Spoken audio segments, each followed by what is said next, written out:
to Jags Drive Time with Ashlyn Sullivan, John Oehser, and Brian Sexton. Jags Drive Time starts right now. Marcy, let's go now. Time of day. Fast. Let's go. Dominate. One play at a time, man.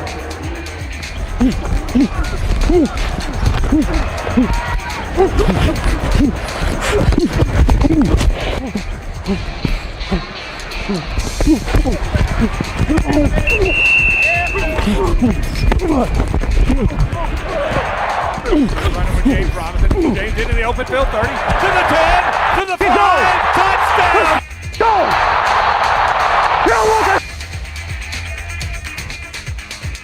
Tight end Evan Ingram mic'd up week 2 against the Colts. A perfect person to be mic'd up in that game, playing a key role on this offense. Welcome into Jaguars Drive Time on a Wednesday. Ashlyn, Brian, and John here with you as we turn to a new week and get ready for week 3 against the Los Angeles Chargers. Big trip coming up, big opponent coming up, and it's going to be a key week for this offense especially. It's going to be big. I have an Evan Ingram thought that I want to ask you about. Okay. Oh, boy. Because you're talking, and it's positive actually. Okay.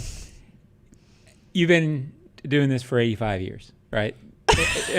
Wow. You've seen a lot of free agents Yes. come through. What strikes you about this free agent class, and I'm thinking of Christian Kirk and Evan Ingram, I'm sure there's more guys. Something Evan said on Monday, which really holds true on the block we just saw, when he said he's about team. Mm-hmm. Everybody kind of says they're about team, but you've had some guys through here who weren't really all that much about team. Yeah. What a revelation he's been in great. Christian Kirk. And I think that, as trite as it might sound, nobody likes to talk about teamwork. It's all about stats, it's all about whatever. But I think those two guys and others in that free agent class really define what they're all about. It's hard to really target those guys in free agency because you don't have enough time to talk to them. They did a good job bringing guys in here this year. I really have enjoyed getting to know Evan Ingram a little bit. He's so measured in what he says. And it's clear that the 4 years in New York, where as a former first-round pick, he was heavily scrutinized, right? Mm-hmm. They expect you to come in to be Mark Bavaro, who you probably don't recall that name.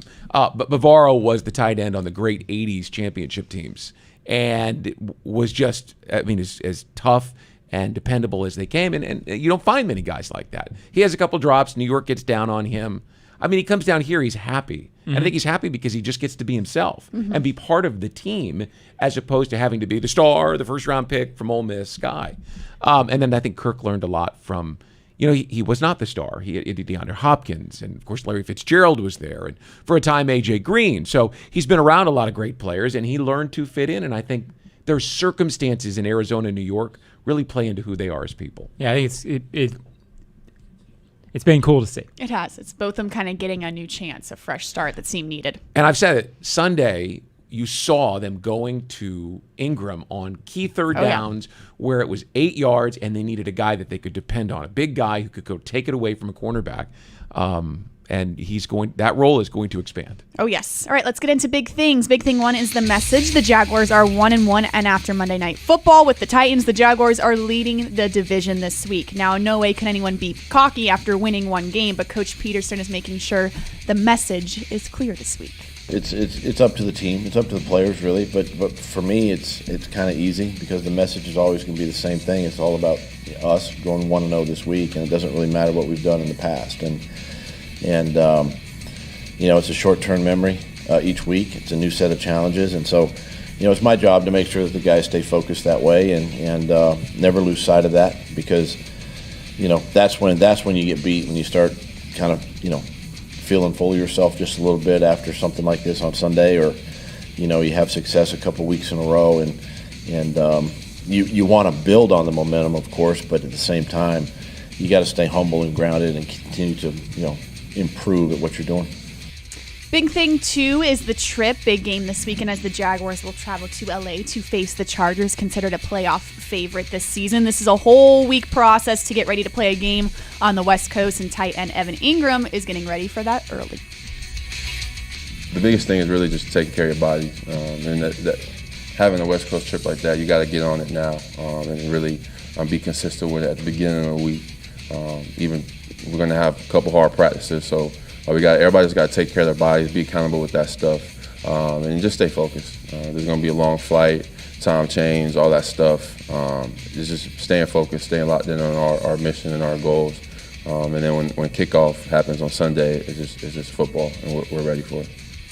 And big thing 3 is the Chargers. Justin Herbert and a multitude of offensive weapons on this Chargers team. And, of course, Joey Bosa on the defensive line have made Los Angeles a tough team to beat this season. It's especially a big challenge for the secondary and safety, Andre Cisco.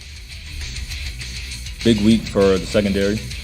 You got a lot of weapons on the outside and a quarterback that can make all the throws. So it's that simple. You come across that every week in the league, but this week especially. There you have it. Those are big things. I go back up to big thing 1. And I didn't think Doug Peterson had to say the message this week, but it is rather interesting. All of a sudden, you've now all these national media outlets suddenly talking about the Jaguars and what a big win it was on Sunday. First place, baby. Yeah. In no way, though, are the Jaguars going in cocky to Los Angeles, but it is something to note. There's no reason to go there that way. Hey, we still have a lot to improve on. Do you know what's interesting? We talk about a team, John, getting better, right? We talk about, the offensive line blocking better, or the quarterback making better reads, or the defensive backs with better coverage. But part of getting better means being focused, understanding the circumstances you're in. There's a mental or a maturity perspective on this one that it's so hard to describe that it's just easier to talk about, Cam Robinson playing better or Trevor Lawrence playing better. But this team has to grow up in order to go do what they want to do. So, here's a little bit of perspective for them. The Jaguars have lost 18 straight road games, as I know people know. But the last time they won back-to-back games, right, was October 20th and October 27th of 2019. Whoa. So it's been almost 3 years since they've won consecutive games. And I know that people who are watching and listening here, yeah, no kidding, it's been that long, right? So this team has to dial in. And I think it'll be easy to dial in because, John, of all the factors. It's a long trip. The team hasn't won out there very often. It's a great team that they're going to play if Justin Herbert is under center. Well, they've never won in San Diego, Los Angeles. And if you go through the list, they've only ever won in Oakland out west. Yeah, and it's they've been atrocious against the Chargers. This is a really good Chargers team. And if we're going up to big thing 3, boy, these guys are good. I write for later in the week that they got better from week 1 to week 2. They're going to have to get that much better from week 2 to week 3 to have a chance against this team because this team's loaded. Kansas City will fall into this category when we talk about them, but this may be the most talented team the Jaguars play all year. Allen and Williams are just they're big receivers with great length, right? They run well. If you can't make a silly mistake in the middle of the field with coverage and expect to get away with it against these guys, right? Because Herbert has. Everyone gives Patrick Mahomes this. I think Herbert has the best deep ball, the biggest arm in the NFL because he launches that thing and he is fearless and accurate, uncanny accuracy. He puts the ball right on the spot.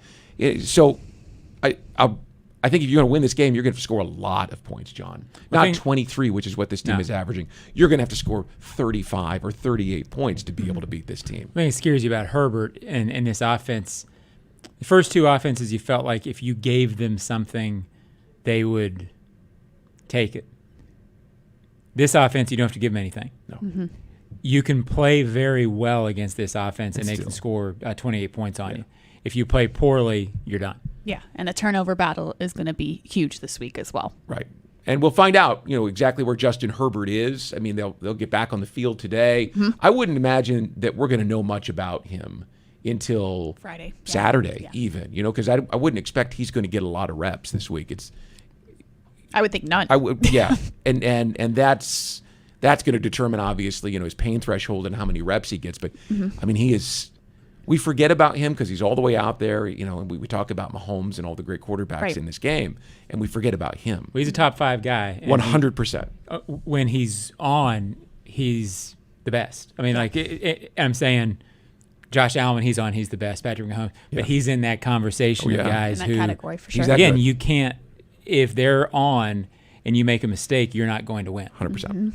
A guy that knows Justin Herbert and the Chargers very well is Matt Money Smith, who is the Chargers play-by-play and NFL Network analyst. He's joining us next on Jaguars Drive Time.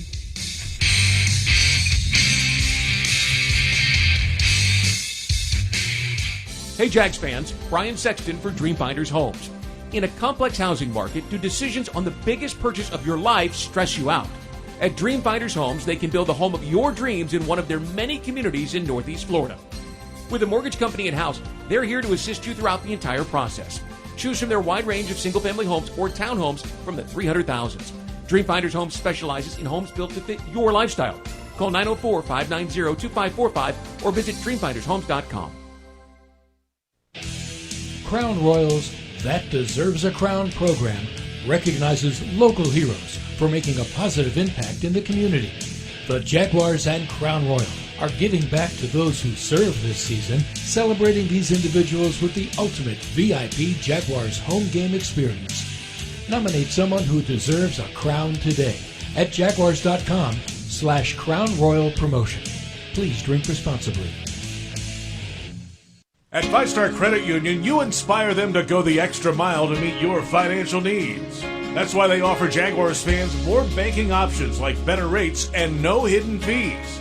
Their team is also dedicated to making the communities they serve stronger, volunteering their time and talents while donating millions to local nonprofits. Five Star Credit Union, FiveStarCU.org. Go Jags!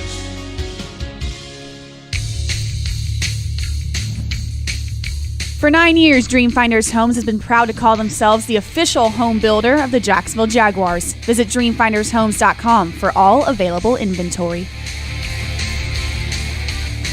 We are back, Jaguars Drive Time on a Wednesday, getting ready for a big West Coast trip to the Los Angeles Chargers this Sunday. And Matt Smith with the Chargers joins us now on Jaguars Drive Time, also on NFL Network, waking up bright and early with us in Los Angeles. Thank you for that, Matt. Absolutely, Ashlyn. What's happening? I appreciate you having me. Looking forward to this one coming up on Sunday. For sure. And we just talked for about 10 minutes all about Justin Herbert and the latest on this injury. Is he going to play? We all guessed he would, but what's the latest in Los Angeles with the quarterback? Yeah, I'll tell you, they're really not saying a lot, as you would expect, right? You know, the injury reports are specifically sort of nebulous, and pardon me, I'm driving up the FanDuel TV right now, and 405 freeway, where it's always just kind of a free-for-all, and you have to keep your head on the swivel. So my apologies for the horn in the background. Yeah, he's going to play. I think kind of the way it's been described to us is that it's a pain injury. It's not a debilitating. I mean, certainly it's debilitating, but it's something you can play through. It's just managing the pain that you know, everyone we talk to seems to think is going to stick around for a little while.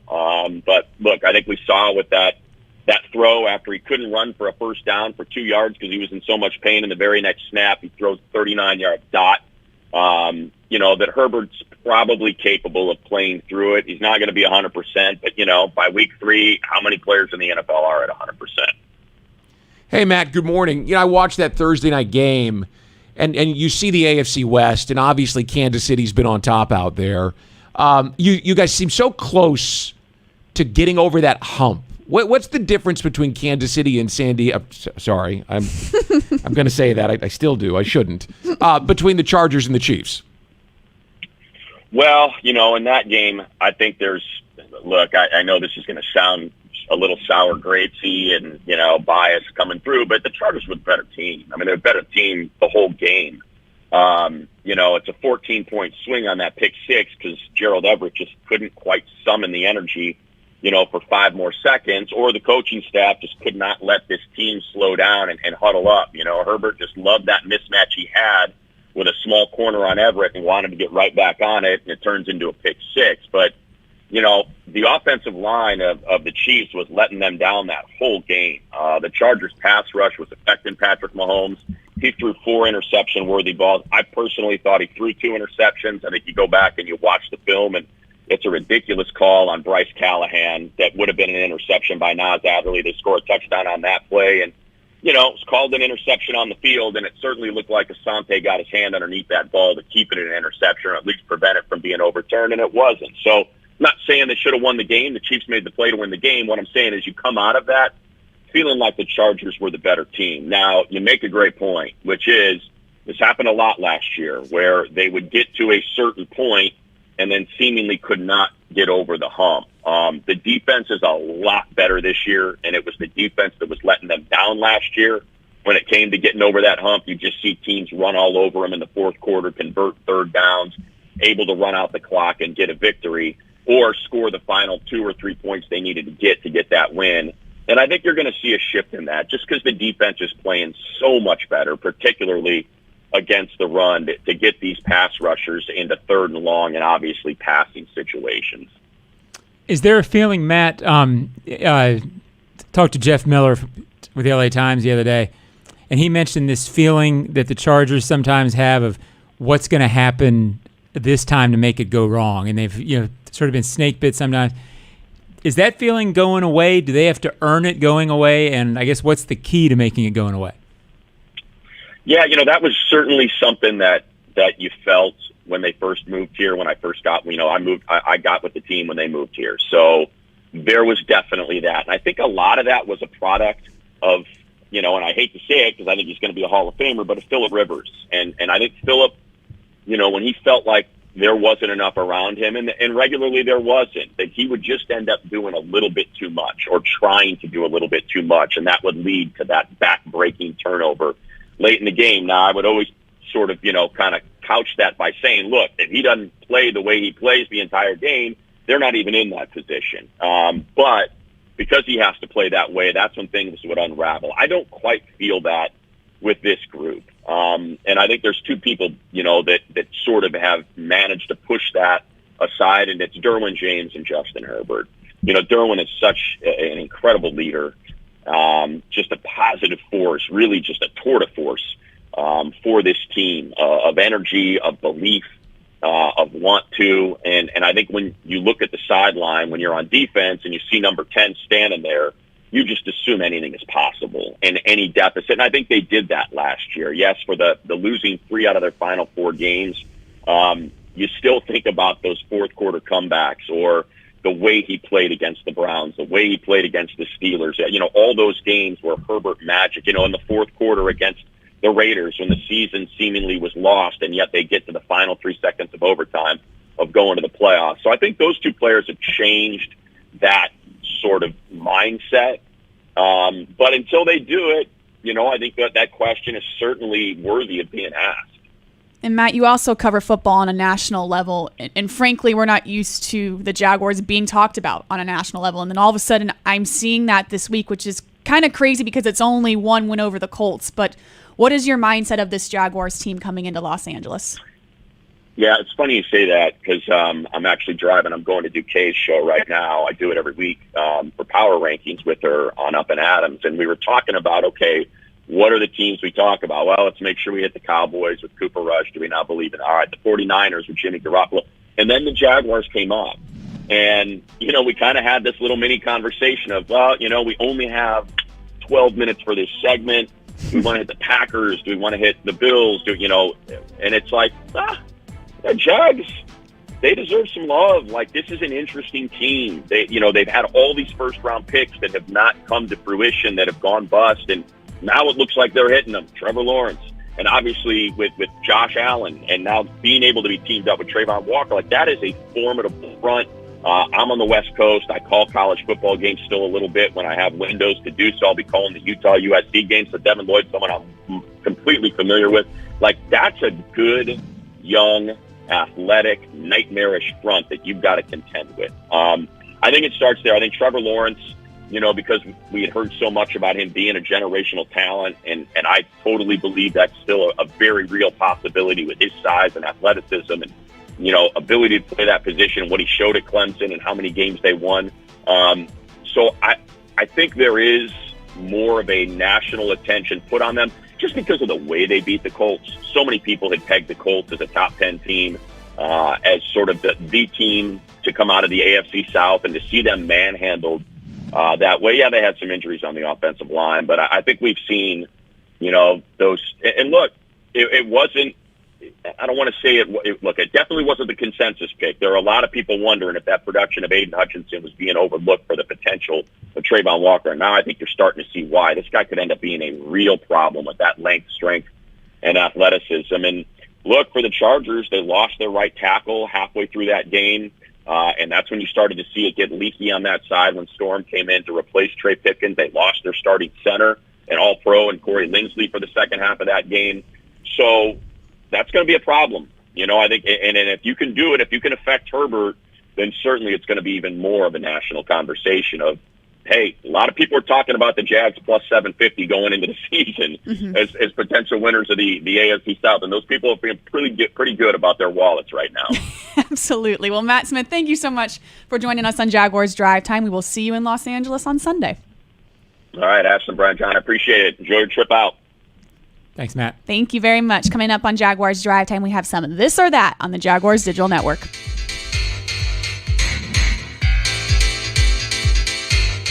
Hey Jags fans, Brian Sexton for Dreamfinders Homes. In a complex housing market, do decisions on the biggest purchase of your life stress you out? At Dreamfinders Homes, they can build the home of your dreams in one of their many communities in Northeast Florida. With a mortgage company in-house, they're here to assist you throughout the entire process. Choose from their wide range of single-family homes or townhomes from the 300,000s. Dreamfinders Homes specializes in homes built to fit your lifestyle. Call 904-590-2545 or visit dreamfindershomes.com. Your hometown gate now has more ways to save. Introducing My Gate Rewards, a new loyalty program with member-exclusive savings and fuel discounts. Earn points on in-store purchases, take advantage of special offers, and save on products you love. Score free coffee, fountain drinks, pizza, and soft serve with Gates frequent shopper clubs. Then use your points on savings at the pump. Download the My Gate Rewards app in the App Store today or ask a store associate for more information. Go from good to Gate.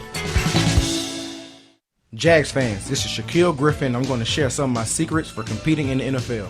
First, the field is no place for hunger. Growing up, I got big and strong eating boiled peanuts. Today, our team is serious about fueling our bodies, and that means popping open some protein-packed peanuts from Luray's Peanuts. It's the same boiled peanut flavor I used to love eating as a kid, but with superfood nutrition that lets me tear it up on the field.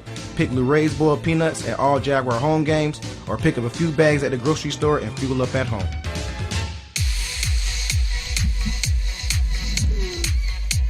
Price.com is the easiest way to save money with comparison shopping, cashback coupons, all in one. It's free. Try Price.com today. This or that. This or that. It's time for This or That on a Wednesday, comparing and contrasting. And Brian Sexton, you are up first. Well, I'll go with there's a lot of science to traveling, especially when you go to some place like Denver where there's altitude, John. I remember in 2019, Tommy Myslinski, who at the time was the strength and performance coach, found a humidifier about the size of a cell phone and put one in each player's room because they found that guys were dehydrated when you go from sea level to altitude. And they felt like it worked because the guys felt fresh the next day. And the Jaguars, of course, won, if you recall, on the late Josh Lambo field goal. So you're going west. Do you dive down the rabbit hole of science, or do you just practice, travel, and play? Because, listening to the coach talk the other day, it seemed like they were just going to keep it simple. Try to stay on East Coast time, which we talked about on Monday, and show up and play.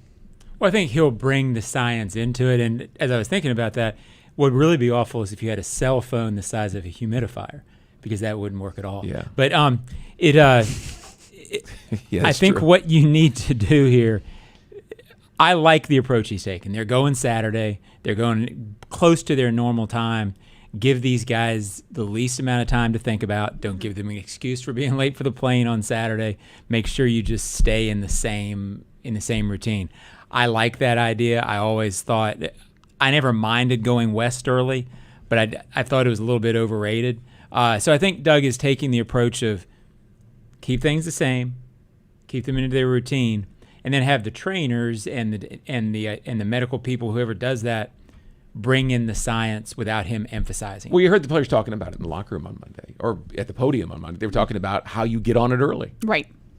And I think there's a balance, because I have heard that Doug Peterson is implementing this rule where they go to bed earlier this trip to kind of make it equivalent to the time they would go to bed on the East Coast. So I do think he has a science approach to it, right, but he's not going to harp on it. He's not going to be Mr. Science at the podium and talk all about it. But the there is a science strategy doesn't win the here. game. Yeah. It doesn't win the game. Showing up ready to go wins the game, but getting yourself there in the best physical condition to be able to execute the game plan, well, that's a worthy conversation. Yeah, and frankly, what they've been doing hasn't worked on the West Coast, going out early, doing all these things to get an edge, you could say. But I love what Coach Peterson said on Monday. You have to bring a good team out there. That's it. That's Yeah, it. the reason what they haven't had haven't good players. It has been working on the West Coast because they've been playing on the West Coast like they played on the East Coast, which is poor. I mean, when you don't have a good team, you're going to go west and get beat. If you go to bed early, it doesn't make a difference. Well, guess what? They lost out here without traveling west. Ugly. So, I mean, all of that, it's all about the players. When I covered the Colts, you know what they used to do? They used to go to the West Coast and win because they were good. They won at home, too. Right. This team hasn't. When this team gets better, and I think it is, I think it'll be more competitive out here.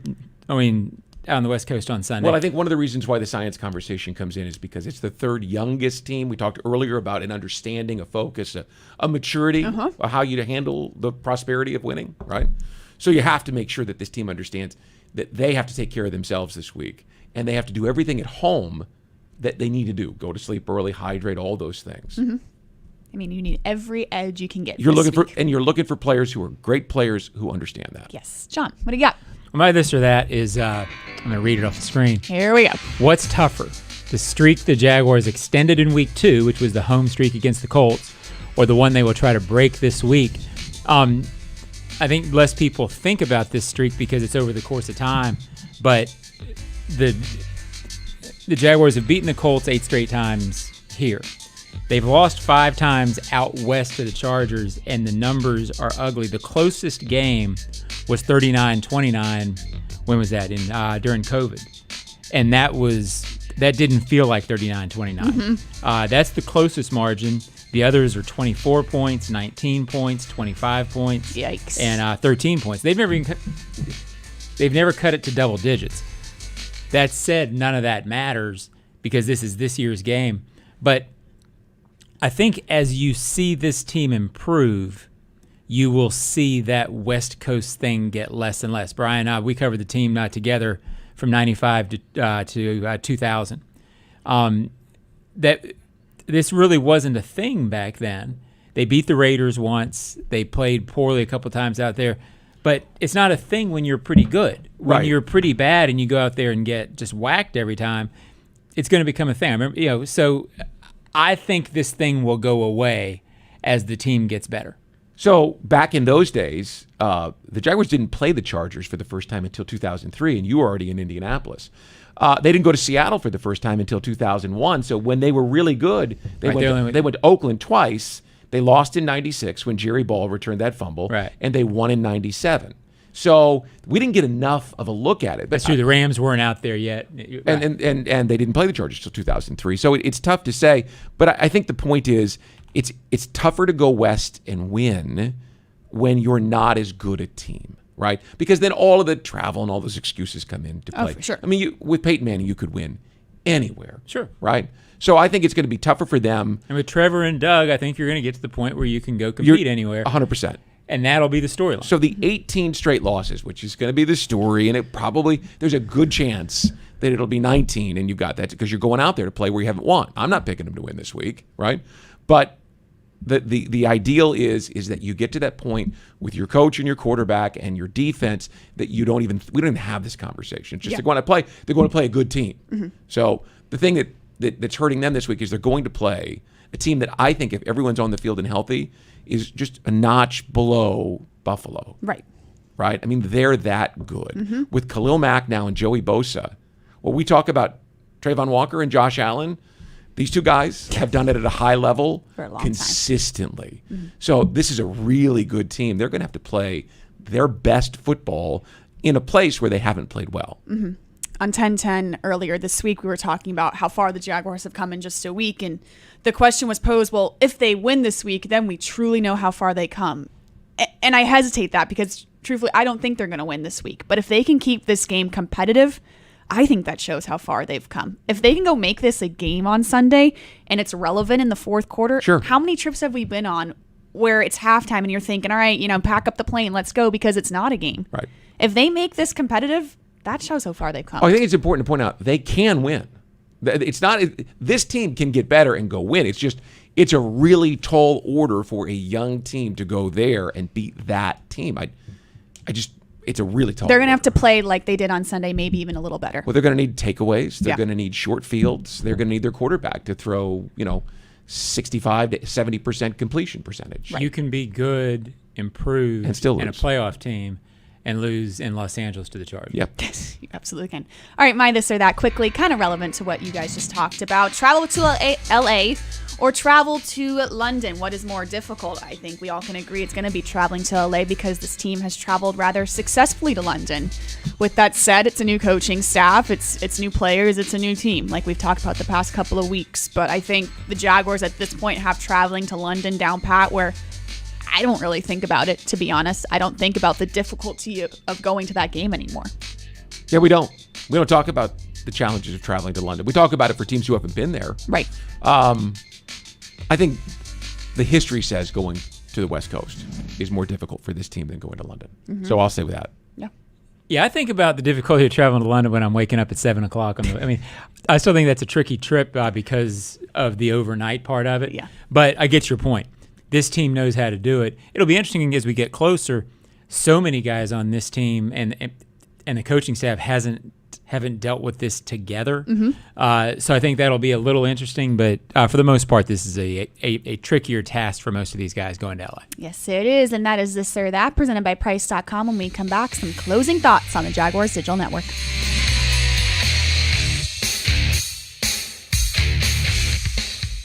Hey Jags fans, Brian Sexton for Dreamfinders Homes. In a complex housing market, do decisions on the biggest purchase of your life stress you out? At Dreamfinders Homes, they can build the home of your dreams in one of their many communities in Northeast Florida. With a mortgage company in-house, they're here to assist you throughout the entire process. Choose from their wide range of single-family homes or townhomes from the 300,000s. Dreamfinders Homes specializes in homes built to fit your lifestyle. Call 904-590-2545 or visit dreamfindershomes.com. Frank Frangie here. When you want barbecue in Jacksonville, you want Bono's Pit Barbecue. You can find Bono's locations all around town and on game day at TIAA Bank Field because Bono's is the official barbecue of the Jacksonville Jaguars. Bono's is currently expanding its brand with franchise opportunities throughout the Southeast and beyond. Over 70 years of authentic Southern pit barbecue and owning your own business are a great combo. Go to bonosbarbq.com to learn more or call 904-880-8310 today. And remember, if you don't see a pit, it ain't legit. Crown Royals, That Deserves a Crown program recognizes local heroes for making a positive impact in the community. The Jaguars and Crown Royal are giving back to those who served this season, celebrating these individuals with the ultimate VIP Jaguars home game experience. Nominate someone who deserves a crown today at jaguars.com/Crown Royal Promotion. Please drink responsibly.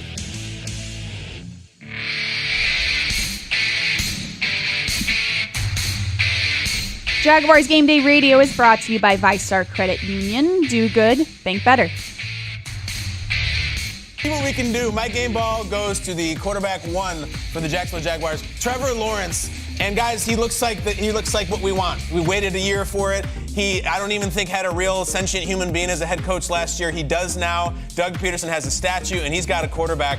And the mastery of the Colts at home, guys, it's not just a Trevor Lawrence thing. Can we raise a mug this morning for Trevor Lawrence, who has 2 straight, Gardner Minshew, who got 2 straight, Cody Kessler, who won 6-0, and of course the GOAT, Blake Bortles, who also beat the Colts at home, where the Colts cannot win in Jacksonville. But Trevor Lawrence, for the first time ever on the show, we are giving you a game ball, and I know it will not be the last time. Duval County, we hear you, we see you, we fit you in. Soon we'll be starting the show with you if you keep it up.